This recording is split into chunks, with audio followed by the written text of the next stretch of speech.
This is a much needed topic and video. Excuse the mess if it shows up in the background and the camera angle, because fuck it. Greetings, fellow man, woman, and other ridiculously self-identified imagining. Kevin Chaos here.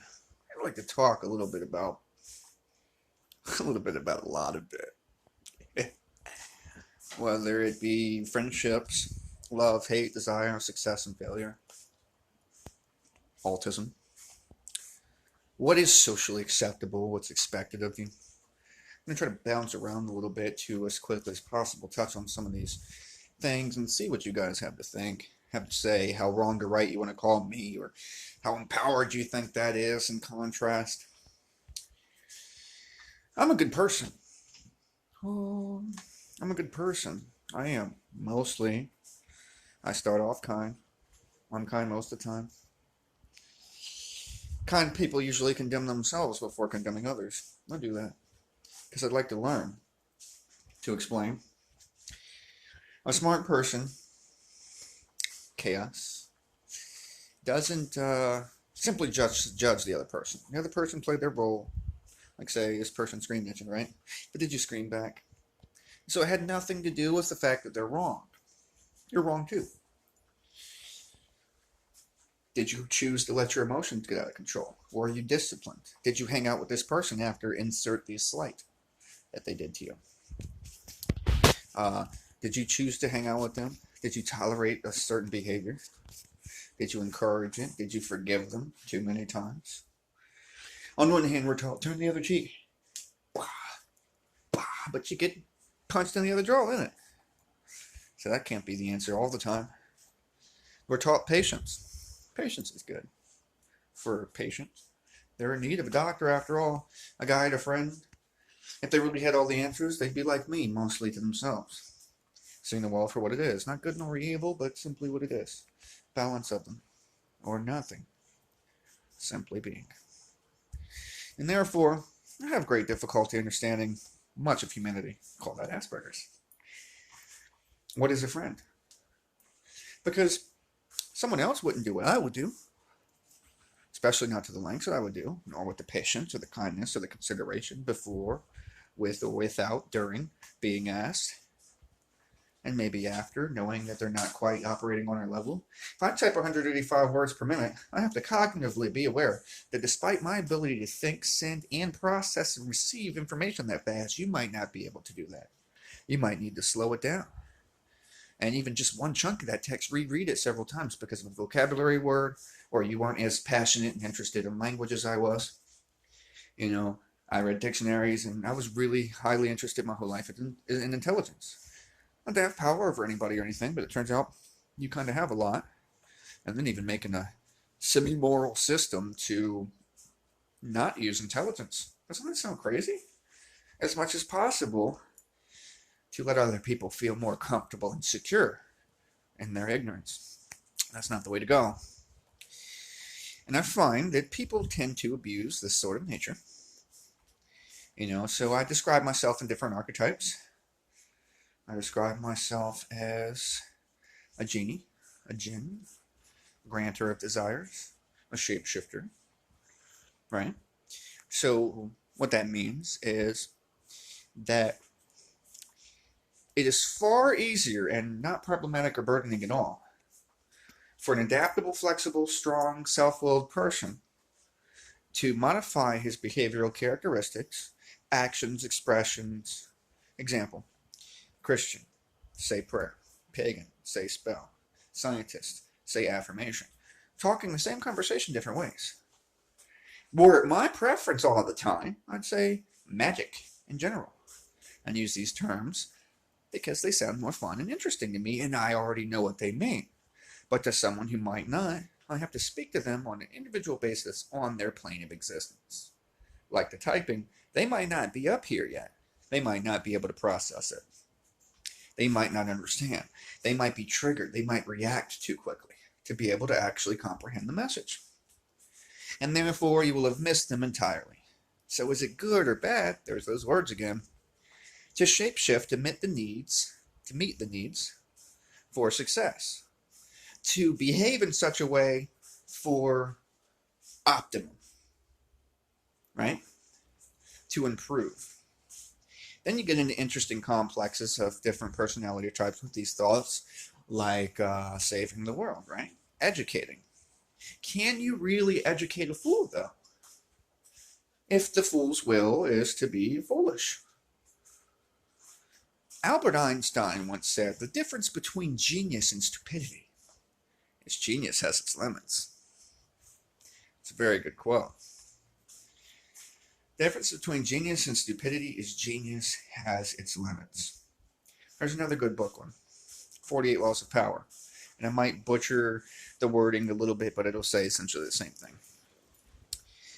Avoid the unhappy and the unlucky, for they are as infectious as any disease. What does that mean? It says, you may often want to save the drowning man, but in doing so, you're often precipitating your own disaster.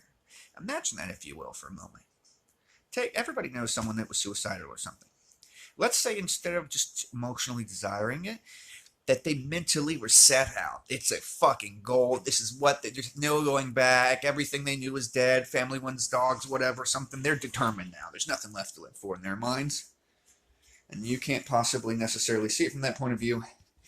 And even though it's not your life to really have a say-so, you want to save this person. So you paddle out as they go as far out as they can, hoping the riptides pull them under and drown them, right? Imagine a person on a surfboard going out. You're at Virginia Beach or something. So you paddle out and you try to bring this person back to shore. Let's say you get halfway, but they're struggling, fighting you. You might die there, dude, drowning, trying to save the person who's drowning themselves. For what then? Or maybe you get them back to shore, and as soon as you turn your back, there they are, both literally and metaphorically, paddling right back out to meet death's gaze yet again. It made no difference that you interfered at all. In the grand scheme of things, it made no difference. You tried to help a person. They might have even said help, but the truth is that they didn't want help, and they ran right back into their own misery and problems. They're addicted to misery. And you'll find this is the case with most people. I found, like quite recently, for example, partial inspiration for this video is, you never stop encountering those types of people. People in need that pretend they would like a way out of their misery, only to repeat the circumstances that get them there. Fear, judgment, hate, anger, screaming, volume, jealousy, intimacy issues, daddy issues, abandonment issues, codependency issues. And you'll find that these people will repeatedly, at least for a time, and perhaps longer than you care to work with them, seek the same pattern to get there. So I had been messaging this person. I met a guy through one of my best friends, and he seemed pretty cool. And I don't judge people on having some instabilities, and the guy isn't even the problem. Not directly, indirectly though. His girlfriend, I guess, trusts me more than the guy. What are the odds of that? That's nuts, right? He must not be doing what she needs. She continues to overload, she continues to unload her problems onto me. And we meet several different times, all together, all of us at the same time in the same location. That's an important part of the story. And I help her with what I can. She's very interested. She says, I can't meditate. I can't. There's that word. And then talk a lot about these kind of things. Of course you can't. You say you can't. You've already decided. Precipitating your own disaster. So I tell her that she can. I slowly build faith in her. Now, don't give unwarranted and unasked for advice. Some of y'all might like that creed, right? Satanist way of looking at things. Levian. But that's not my religion, by the way. But so I don't give them warranted advice. But if people are openly giving and asking for a way out of their problems, I'll answer. And if they don't give any deceptive body language right off the bat to close down off of that, I assume they would like more. They ask more questions. I assume they want answers. This is not always the case. People often ask questions and really don't want answers at all. They just want to push all of their toxicity onto you. You join them in misery and they feel better that they're not alone in it. But for some time, she's listening and pulling in these facts and highly interested. So I spend a couple hours with different research in my mind's catalogs, and I write out charts and ways of going about a plethora of different types of meditation. Must be took at least 20 minutes to draw the chart that I made for. There's like 5 different types of breath works, like 10 different types of meditation, void meditation, spot meditation, sound meditation, you name it. It's probably on this chart. There's no way you can say you can't do any of that. And it's written in such a way that you could even sequentially get better at it until you can do your own version of idea of the previously couldn't type of meditation. Almost said medication. Okay, so I'll go through all that. She sends me a message. Spiritualist, seeker, though she is, plagued with personalities and demons and problems. And her altar has to tell me because she can't, because she's weak and broken, right? So her altar, or the protector as it's known to most of us, has a lot to say. And I mean, I thought I talked a lot. Of a paragraph in a text message. Okay. Not a problem. Identifies herself, tells me her other name.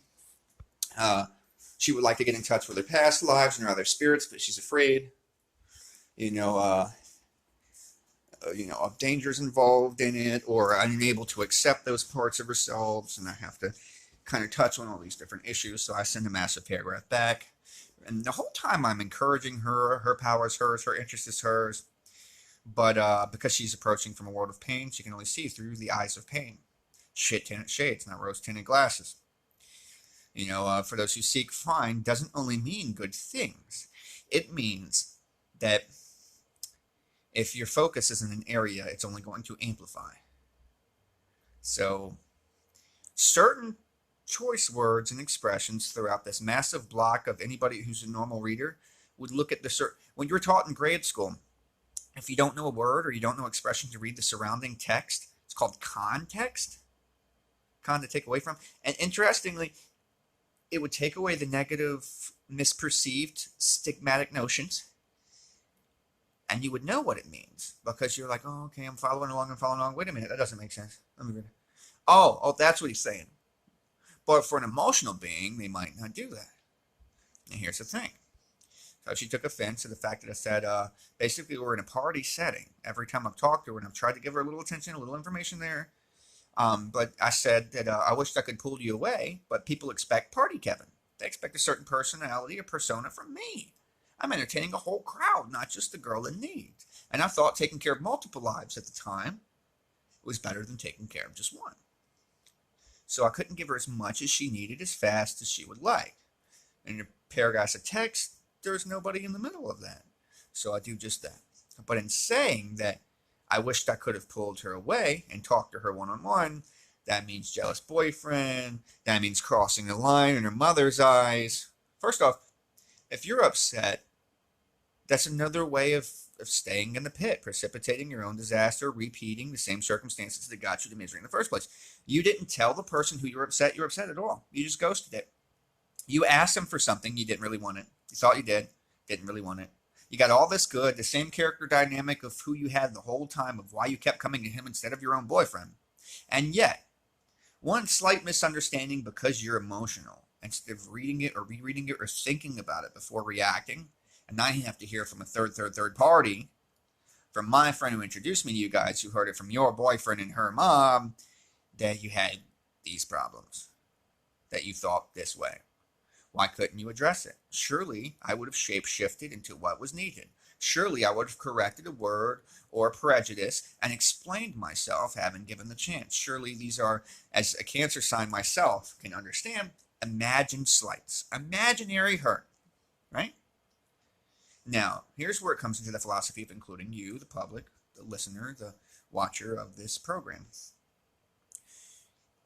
I forgive. I do not forget. Right? I forgive. I do not forget.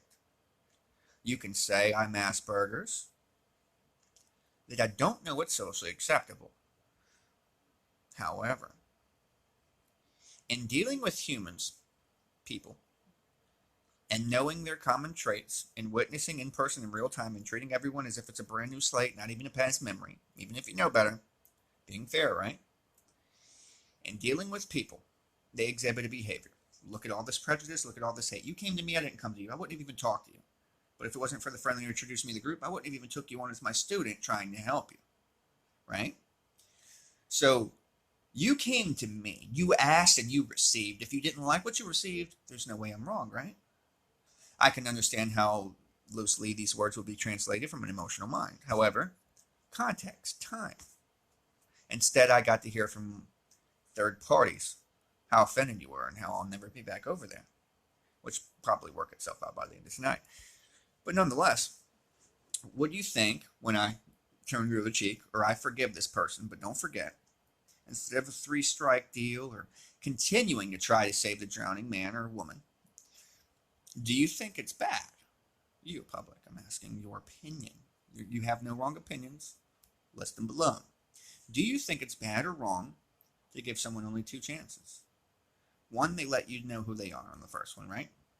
Which is going to be make sure different things. No judgment needed. Still no judgment needed, but if they mess up again, I say, the end. I offered you everything, and I always do. You decided to project your insecurities, your fear, your hate, your whatever, and slander, and I thought I was the devil. So would you think it bad that I'm perhaps making too high of an expectation for people? Or do you think it good that, like a good father, sometimes people learn through pain? Perhaps there's the reason why she's here. Perhaps she's not ready to grow yet, and therefore not ready for friendship. Perhaps she will continue to abuse the nature, to slander, to gossip, to insult, to whatever. Shall I continue this sort of alleged friendship? I didn't even have an interest in friendship with this person. I was just kind and followed the needs of this person for a time, everything for a season. Do you think it wrong to treat people in that way? To nip it in the bud? See, I'm giving it a chance to repeat from 1 to 2, right? I'm giving it a chance to repeat. She doesn't have to make the same mistake. She can learn from the fact that she didn't slow down to think. She gossiped before she understood. She took me out of context and out of character when she already had physical, real-life representations of what I am, who I am, what I'm about, what I do. And even the majority of this message can't be mistranslated. But triggered, reacting, not acting, reacting, caused the problem. Do I have to be angry? No, and I'm not. Will I prevent circumstances from drawing misfortune on myself, drowning, saving the drowning woman? Yes. Do you think that makes me a narcissist? Do you think it makes me a bad guy? Or do you think that makes it intelligent? Me seeing the fetal cause, that you can't please all the people all the time, you can't save everybody, that some people literally like pain because it's familiar. They can't understand and dissociate from ideas of love, acceptance, friendship, and peace because it's something they've never truly experienced, or because at one point they had it and some post-traumatic event happened that tainted their view on the world, and now they expect and therefore conjure ways to see more pain before it even happens, or to mistranslate things into pain because they're, pain, where are you? Looking for it and therefore finding it. Does this make me an Asperger's person, a narcissist, some kind of judgmental stereotype to help those less capable of balancing their emotions? Because here's the thing, to continue to quote famous shit, surely I say to you, anything I can do, you can do all these things and more. Should you believe, should you have faith that you can, anything that you ask for in prayer or spell or affirmation, believe you've already received them, and they will come to pass. I believe in you more than you do. So am I a bad person? Because were you to decide one day to start trying to look at the world a different way, you could have all that and more. It has nothing to do with me. I'm only helping you open the door. That's a good one up. The Matrix. I can only show you the door. You're the one that has to walk through it. So how? See, because my best friend even, I can see both sides, rah, rah. Even at some point he raised his voice to me. And I continue to talk to him too, but there will be a time where that door will close too. Even for a best friend, that nature might have ran its course. See both sides, fine. But I'm not wrong for choosing to live a more solitary life because people are more trouble than they're worth and they willingly seek their disaster and they really don't mind sharing it with others.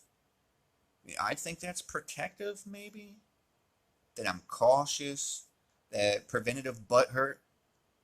But there's love on top of everything because in the way that I talk and the lessons and the informations and things I've left behind, you have all you need to do it on your own anyway, and you don't need me. And in all truth, I don't want you to need me. I don't want people to cling like magnets to someone else's power. I want them to have their own. You know? That's what it's all about, baby. So leave a comment, a like, a subscribe, a suggestion. Let me know what you think. I'd love to know how evil and wrong I am, how non-sympathetic I am for spending hours of my time to type out message and to give all this information only to ultimately be ghosted and have to hear through third parties, that I was wrong over someone's own imaginary perception, over their own overactive emotions. I didn't have to waste my time. And I don't consider it a waste because she'll forever have that information now. So I don't hate this person, I don't judge this person, but I will not willingly walk into stupidity to hurt myself or to put my life, my success, my happiness, my anything in danger because someone else isn't ready to try something new. A new way of looking at things, a new way of acting, a new way of perceiving, a new way of A leads to B. If A leads to B and C leads to D, and you keep choosing path A, you're only going to get B. But yet you seem to crave and ask for C and D. And it's being offered to you, but in truth, do you want it? Or are you just looking for another person, another way to say the rest of the world is wrong, but yet I chose them because they clearly emulate what I wish to mirror, but aren't ready for. The rest of the world is wrong and painful and hurtful, and it's everybody else's fault, and my anger is so justified, and my silliness is so justified, but yet I'm the one miserable and sad and needing to constantly seek that success, that attention, that happiness, that smile from others because I'm jealous of what they have that I could have should I choose. What do you think? I think it would be pretty clear. But we aren't all so cognitive all the time. And it's not to say that they don't have emotions either. Oh, I quite do. But it's what we choose to do about those emotions. As yoga says, what we do on a daily basis defines us, and we are the sum of the many stories we tell ourselves. We are the sum of the many stories we tell ourselves. So what story are you telling yourself? What are you rehearsing in your mind that's having you repeat this outcome? What are you saying? Oh, the whole world's out to get me. This guy is a dangerous threat. Oh, he's coming in between me and my girl. Pick a problem. All of the above? None of the above. Your fear and insecurity, first off, not only make you weak. I have weakness at times. Don't take that wrong. They make you bendable. They make you able to be manipulated by others. You have buttons that can be pushed to create reactions. Involuntary reactions. Instead of slowing down and thinking for a minute, wait a minute, this guy's been my friend. And I've never seen anything, heard anything bad. There's a reason why I chose to talk to him. I felt like I could trust him because of all of this that he exhibited. So where did the problem really occur? In the person with a word that you didn't like? Or in the imagination of someone that's afraid of repeating their past pain with a new outlet? I'm Kevin Chaos.